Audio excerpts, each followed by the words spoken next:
Check this out. This chart shows the stock price of a basket of airlines. After 2 years of seeing air travel decimated by COVID-19, many airlines were hoping for a strong recovery in 2022. But now that recovery is in question.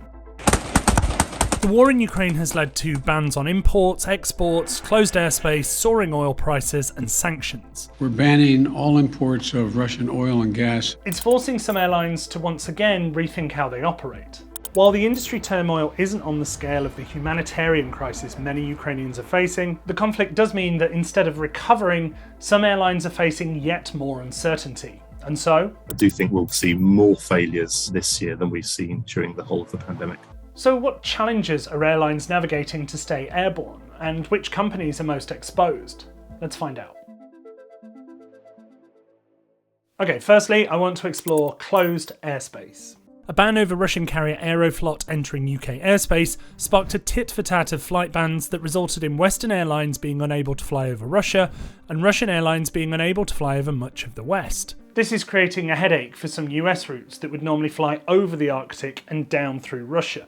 For example, United has temporarily suspended its routes between Newark and Mumbai and linking San Francisco and New Delhi. But few airlines face a bigger route headache than Finnish carrier Finnair, which marketed itself as a transfer point for travellers between Asia and Europe. The company's marketing used to include the phrase, "fly the shortcut." That shortcut was over Russia, and for them, it's now very much closed. They're looking at their route to Bangkok from Helsinki now takes 3 hours longer. In a statement, the company said they wouldn't be able to fly to all of their Asian destinations. Even if Western airlines find a way to operate a full service by flying around Russia, they still risk losing business to competitors who can fly straight over Russian airspace. So if you look at Lufthansa going to Beijing now, they have to compete against Air China, who can go straight across Russia, and their flight will take an hour and a half less. Next is fuel costs, which have been on a wild ride. By March 8th, the price of crude had climbed some 64% higher than the start of 2022. Around the same time, the price of jet fuel was almost double what it was a year ago. Airlines have to somehow recoup the extra cost. Typically, fuel is about 20% of their costs, so pretty significant. But what you're going to see, and there's an alternative, is airlines actually reducing capacity to force passengers up the yield curve, so they can't take those passengers at the rock bottom prices anymore. Now, some airlines, especially European ones, tend to hedge their fuel costs, which is essentially where they agree to buy a certain quantity of fuel for a certain price at a certain point in the future in a bid to reduce volatility. But for airlines that are not hedged, this is an immediate hit to their cash flow.